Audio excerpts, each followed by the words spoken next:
अगर आपको एक ऐसा फ़ोन मिल जाए जिससे आप अतीत में रहने वाले किसी से भी बात कर सकते हैं तो आप क्या करेंगे? मैं बात कर रही हूँ 2020 में आई South Korean science fiction psychological thriller film the call के बारे में, जिसे IMDb पर मिले हैं 7.1 स्टार्स आउट ऑफ 10 और रॉटेन टमेटोज पे तो ये पूरा 100% फ्रेश है। और हो भी क्यों ना, कहानी इतनी रोमांचक और दिलचस्प है कि आपको अंत तक बांधे रखेगी। तो और इंतज़ार ना कराते हुए चलिए बढ़ते हैं सीधा कहानी की तरफ। तो कहानी की शुरुआत 2019 में होती है, जहां किम सुयोन, जो कि 28 साल की है, अपनी मां से मिलने अपने गांव वापस आती है। उसकी मां योन ए को कोई टर्मिनल बीमारी थी, जिसके कारण वो ये मान चुकी थी कि वो जल्द ही मरने वाली है। अब सुयोन का अपनी मां के साथ रिलेशन थोड़ा टूटा हुआ था। वो किसी बात पर तो उनसे नाराज थी, जिसकी वजह से वो ये तक नहीं चाहती थी कि मौत के बाद उसकी मां को उसके पापा के पास दफनाया जाए। एनीवे, वो अपने पुराने घर पर ठहरती है और रास्ते में ही उसने अपना फ़ोन कहीं तो खो दिया था। घर पहुंचकर वो वहां के लैंडलाइन से अपने फ़ोन पर कॉल लगाती है, मगर जिसे भी वो फ़ोन मिला था वो दिल का तो साफ बिल्कुल भी नहीं था, तो वो उसकी कॉल काट देते हैं। एनीवे, उसी लैंडलाइन पर उसे बार बार किसी लड़की की कॉल आती है जो सन ही से बात करना चाहती थी। वो बार बार यही कहती है कि उसकी माँ उसे मारना चाहती है और उस पर बहुत टॉर्चर कर रही है। हर बार सुयोन इसे रॉन्ग नंबर की तरह ही ट्रीट करके कॉल काट देती थी, मगर उसने ये नोटिस कर लिया था कि लड़की ने अपने घर का एड्रेस के नाम पर उसी के घर का एड्रेस कहा था। हद तो तब हो जाती है जब अपनी दीवार को तोड़कर दूसरी तरफ उसे एक खुफिया बेसमेंट का रास्ता मिलता है, जहां पहुंचकर उसे किसी लड़की की डायरी और तस्वीर वगैरह मिलते हैं। जब वो ये तस्वीर सनहो को दिखाती है तो वो कहता है कि ये लड़की यंग सुक है, मगर इससे ज़्यादा वो और कुछ नहीं बताता। सनहो सनही स्टोर का मालिक था और सनही उसी की बहन थी। एनीवे, उस रात भी सुयोन उसी लड़की का कॉल वापस उठाती है जो इस बार चिल्लाकर कह रही थी कि उसकी माँ उसके ऊपर आग लगाने की कोशिश कर रही है। मगर इससे पहले कि वो आगे कुछ बोल पाती, हम उसकी माँ को देखते हैं जो वाकई उसे बेरहमी से कहीं ले जाकर कोई तो रिचुअल करते हुए उसे जला रही थी। हैरानी की बात तो ये थी कि ये सारी चीज़ें यंगसुक के डायरी में पहले से ही लिखी हुई थी। उधर उसकी माँ, जो कि एक शमन थी, उस पर आग लगाने की कोशिश करती है और इधर सुयोन के खुफिया बेसमेंट से धुआं निकलता है और अंगारे भी नजर आती हैं। फिलहाल शायद आपको कुछ भी समझ में नहीं आ रहा हो, पर सब्र कीजिए, धीरे धीरे सब क्लियर हो जाएगा।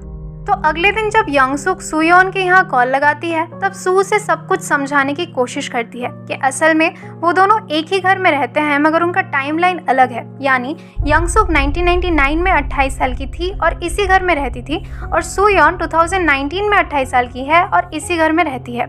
समहाउ उनका कनेक्टिंग लिंक ये फ़ोन है जिसके ज़रिए वो बात कर पा रहे हैं।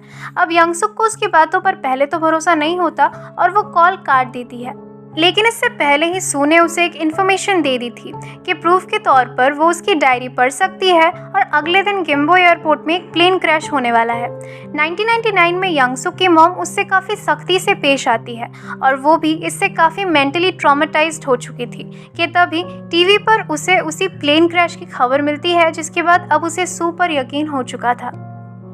तो अब वो सू को कॉल लगाती है और उससे बात करती है। बातों बातों में हमें ये पता चलता है कि यंगसुक की असली माँ मर चुकी थी और ये उसकी स्टेप मॉम थी जो उसे शापित समझती थी। उसकी स्टेप मॉम एक शमन थी, यानी वो अच्छी या बुरी आत्माओं से कनेक्ट कर सकती थी। फॉर सम रीज़न उन्हें यंगसुक के भाग्य में कुछ तो ऐसा दिखा था जिसकी वजह से वो उस पर इतने रिचुअल्स करके उसे इतना टॉर्चर किया करती थी। वहीं दूसरी तरफ सू ने अपने डैड को एक फायर एक्सीडेंट में खो दिया था जब उसकी माँ गैस ऑफ करना भूल गई थी। इसी वजह से वो अपनी माँ को अभी तक माफ़ नहीं कर पाई थी। 1999 में सू और उसके पेरेंट्स यंगसुक का घर देखने आए थे कि तभी यंगसुक पहली बार सू के बचपन वाले वर्जन से मिलती है। उसे पहचानते ही वो 2019 वाले सू को कॉल लगाती है, जो अपने पिता की आवाज़ सुनकर भावुक हो जाती है। इसी बात पे यंगसुक को यह एहसास होता है कि वो चाहे तो सू के पिता की मौत को रोक सकती है। तो उसी हिसाब से 27 नवंबर को अपने माँ के निकल जाने के बाद यंगसुक सू के घर जाती है और आग लगने से पहले ही गैस को ऑफ कर देती है। बस फिर क्या था, इधर सू की रियलिटी बदलने लगती है। अब वो एक आलीशान घर में रहती थी और उसके पिता भी जिंदा थे और माँ भी हेल्दी थी। उसकी खुशी का तो कोई ठिकाना ही नहीं रहता। वो यंगसुक को धन्यवाद देती है जिसकी मॉम ने उसे फिर से पीटा था। अब ऑल्दो यंगसुक उसके साथ और भी कनेक्ट करने की कोशिश करती है और पास्ट में चीज़ें छोड़ती है ताकि प्रेजेंट में उसे मिल सके, वहीं दूसरी तरफ सू की लाइफ तो पूरी सुधर चुकी थी, यहाँ तक कि उसके पैरों के घाव भी गायब हो चुके थे। तो वो इन सब के खुशी में डूबकर काफ़ी बिजी रहने लगती है और ना चाहते हुए भी यंगसुक को इग्नोर कर बैठती है, जो इस बात से बिल्कुल भी खुश नहीं थी, क्योंकि उसकी ज़िंदगी में तो कोई भी बदलाव नहीं आया था ना। वो पहले भी नाखुश थी, अब भी नाखुश ही है। उधर 1999 में यंगसुक की माँ उसे खूब पीटती है, काइंड ऑफ जादू टोना करते हुए उसे झाड़ने की कोशिश करती है और यंगसुक भी काफ़ी तड़पने लगती है। वहीं दूसरी तरफ 2019 में सू को उसकी चिंता सताने लगती है और छानबीन करने पर उसे ये पता चलता है कि आज ही के दिन यंगसुक की मौत होने वाली थी, जब एग्जॉर्सिज्म के दौरान उसकी माँ ने उसकी जान ले ली थी। अब घबराते हुए वो यही बात कॉल पर यंगसुक को बता देती है। परिणाम अनुसार उसकी माँ उसे नहीं मार पाती, उल्टा वो ही अपने माँ की जान ले लेती है। मरने से पहले उसकी माँ उसे ये बताती है कि उसके भाग्य के अनुसार उसे बार बार मरना होगा। अपनी माँ की बेरहमी से हत्या करने के बाद वो सू को कॉल करके ये बताती है कि सब कुछ ठीक है, वो चिंता ना करे, मगर अब तक उसका बिहेवियर काफ़ी अजीब होने लगा था। एनीवे, दोनों ही टाइमलाइंस में संगहो स्ट्रॉबेरी देने उस घर पे जाता है, लेकिन 1999 में संगहो को फ्रिज में यंगसुक के मॉम के लाश के कटे हुए टुकड़े मिल जाते हैं, जिसके बाद वो उसे भी मार देती है। इससे 2019 में भी संगहो की एग्जिस्टेंस खत्म हो जाती है। घबराते हुए सू उसके बारे में पता करने जाती हैं, जहां उसे ये पता चलता है कि उसकी मौत तो 1999 में ही हो चुकी थी। उसकी बहन संगी से उसे ये पता चलता है कि यंगसुक उसे टॉर्चर किया करती थी, उसकी माँ तो बस उसे रोकने की कोशिश कर रही थी। उधर 1999 में यंगसुक के घर पुलिस आती है, जिससे उस पर शक भी होता है। बाद में वो सू को कॉल लगाकर ये पूछती है कि क्या वो पकड़ी गई थी। अब तक सू को ये समझ में आ चुका था कि उसने यंगसुक को बचाकर कितनी बड़ी गलती कर दी थी, तो वो उससे थोड़ा सख्ती से पेश आती है, मगर बातों बातों में उसके मुंह से ये निकल ही जाता है कि यंगसुक पकड़ी भी गई थी और उसे उम्र कैद भी हुई थी। अब यंगसुक उसे ब्लैकमेल करते हुए ये कहने लगती है कि उसे पता करना ही होगा कि वो कैसे पकड़ी गई, मगर सू बार बार उसका कॉल काट देती है और फिर वापस नहीं उठाती, जिससे यंगसुक को उस पर काफ़ी गुस्सा आता है। खराब किस्मत के चलते उसी दिन 1999 में सू के पिता भी छोटी सू के साथ यंगसुक के घर आए थे। एक खूबसूरत पैरेलल में हम 1999 और 2019 में बाप बेटी को बॉन्ड करते हुए देख पाते हैं, मगर अगले ही पल 1999 में यंगसुक सू के पिता पर हमला करके उन्हें बेरहमी से मार गिराती है और छोटी सू को बांधकर अपने पास ही रख लेती है। इससे 2019 में रियलिटी फिर से बदलने लगती है, जहां सू के सामने ही उसके पिता काइंड ऑफ इवेपोरेट कर जाते हैं और वो किसी टनल में पहुंच जाती है। घर पहुंचकर देखने पर वहां सब कुछ बर्बाद हो चुका था। वो फिर से सब कुछ खो चुकी थी। उसे वहीं खून से लिखा हुआ यंगसुक की चेतावनी मिलती है और डरते हुए वो उसका कॉल उठा लेती है। दोनों में काफ़ी बहस होती है, जिसके बाद एक बार फिर यंगसुक उसे ब्लैकमेल करती है कि अगर उसने इस बार उसके पकड़े जाने का कारण नहीं पता लगाया तो वो उसके माँ का वजूद भी मिटा देगी। अब सू ये प्लान बनाती है कि वो उसे गलत इन्फॉर्मेशन देकर एक ऐसी जगह भेजेगी जहां ब्लास्ट होने वाला था, मगर यंगसुक की किस्मत इतनी अच्छी थी कि वो उसी वक्त बाहर होती है और उसकी जान बच जाती है। वैसे ही ये औरत सन की तो थी ही, ऊपर से सू ने उसे धोखा दिया था, तो बदला लेने के लिए वो छोटी सू के ऊपर तेल फेंक देती है, जिससे वर्तमान में भी सू को काफ़ी जलन होती है और उसका शरीर घावों से भर जाता है। सू ने अपने बचपन वाले वर्जन को वार्न करने की भी कोशिश की थी, मगर इससे पहले ही यंगसुक ने छोटी सू से फोन लेकर ये सब कर दिया था। सू बिल्कुल डर चुकी थी, तो अब की बार जब यंगसुक उसे धमकाती है और उसके माँ को मारने की धमकी देती है तो सू चुपचाप उसकी बात मान जाती है। यहाँ यंगसुक सू को ये कहकर भी टॉन्ट मारती है कि उसे पता है कि खेल खेल में गैस उसी ने ऑन करी थी उसके माँ के बाहर जाने के बाद, मगर एक्सीडेंट के बाद उसने सबको ये झूठ कहा था कि उसने कुछ नहीं किया, उसकी माँ ने ही गैस को ऑन छोड़ा था, यहाँ तक कि उसने खुद से भी झूठ कहा था। तो कहीं ना कहीं उन दोनों में ज्यादा अंतर नहीं था। सू थाने जाकर असली रिपोर्ट्स चोरी करती है और यंगसुक को ये खबर देती है कि असली एविडेंस एक चाकू था जिस पर उसके उंगलियों के निशान मिले थे और इसे कचरा उठाने वाले ने ही उठा लिया था। यंगसुक वहां जाकर चाकू ले लेती है और शायद उस आदमी को भी टपका देती है, क्योंकि इसके लिए तो इंसान को मारना मच्छर मारने के बराबर था। एनीवे, इससे होता यूं है कि रियलिटी फिर से बदलती है, जहाँ यंग सुक कभी पकड़ी ही नहीं गई थी और अब वो सू के ही साथ उसी के घर में रहती थी और वो रिपोर्ट सू के ही मिसिंग रिपोर्ट में बदल जाती है। रिपोर्ट से उसे ये पता चलता है कि उसकी माँ ने लैंडलाइन यूज़ किया था, तो वो बेसमेंट में जाकर अपनी माँ के कॉल का इंतज़ार करती है। उधर 1999 में यंग सुक के घर सू की माँ पुलिस के साथ आती है और लैंडलाइन यूज़ करने पर प्रेजेंट वाली सू उसे उठाकर वार्न करने की कोशिश करती है, मगर अब तक बहुत देर हो चुकी थी। यंग सुक ने इंस्पेक्टर पर हमला करके उन्हें मार गिराया था।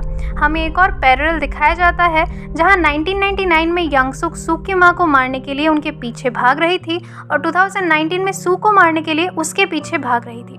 2019 के टाइमलाइन में सुयोन यंगसुक को ओवरपावर करके उसे थोड़ा बहुत घायल कर देती है और तभी उसे लैंडलाइन पर कॉल आता है।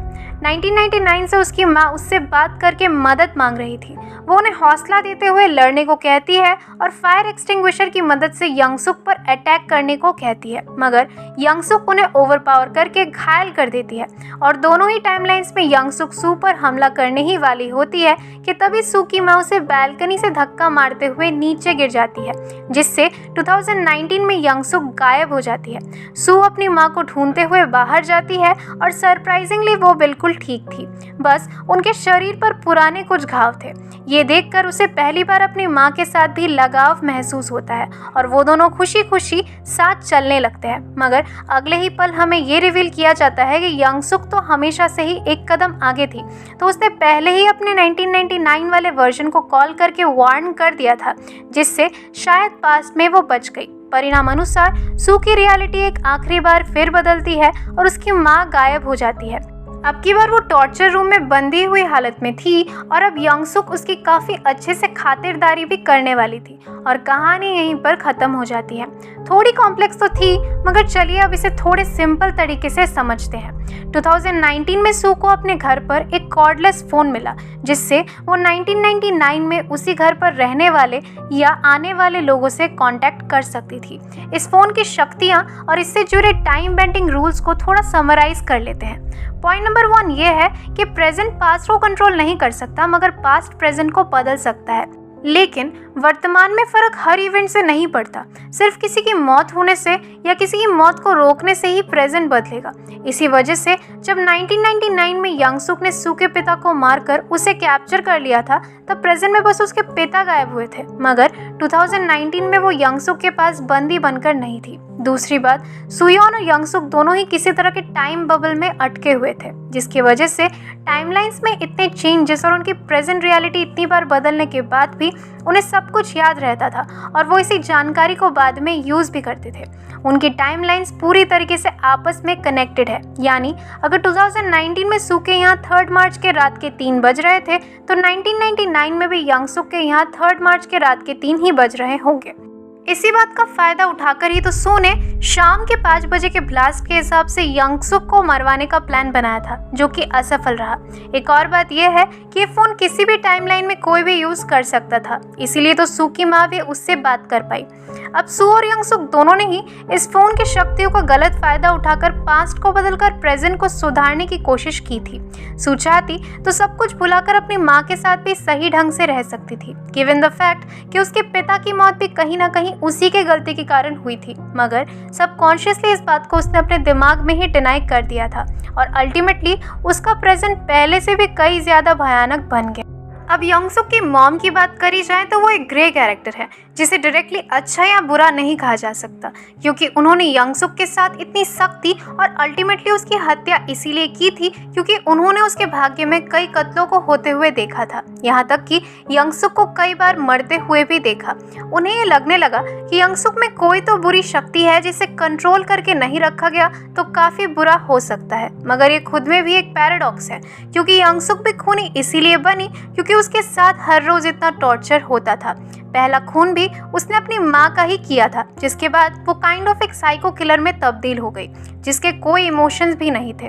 अब एक और प्रश्न ये उठ सकता है कि उसकी माँ ने ये क्यों कहा था कि उसके भाग्य में मल्टीपल डेथ्स है, तो असल में उस फ़ोन की वजह से इन सभी के लाइफ के टाइमलाइंस आपस में कनेक्ट हो गए, जिसके बाद बड़े बड़े इवेंट्स में बदलाव आए। यंग सुक, जो कि एक्चुअली में मरने वाली थी, उसकी मौत होने से बच गई, जिसके बाद अनगिनत पॉसिबल रियलिटीज क्रिएट हो गए। अंत में भी यंग सुक मौत को छूकर वापस आ गई। यानी अब इस फोन के जरिए वो ना सिर्फ अपने पास्ट को चेतावनियां दे देकर बचा सकती है, बल्कि अपने पास्ट सेल्फ की मौत हो जाने के बाद भी वो रियलिटी को बदल सकती है, जब तक फोन उसके पास है। देखा जाए तो इन्हीं सब कारणों के वजह से सू के पिता मिस्टर किम को भी बार बार मरना पड़ा, एक बार पास्ट में, फिर बचकर वापस पास्ट में ही। सब कुछ तो ठीक है, मगर एंडिंग में एग्जैक्टली क्या हुआ, इसके दो पॉसिबल थियरीज हैं। पहली थियरी ये है कि जब यंग सुक सू की माँ के साथ नीचे गिरी, तब एक स्प्लिट रियलिटी का निर्माण हुआ, जहाँ कुछ भी होना पॉसिबल था।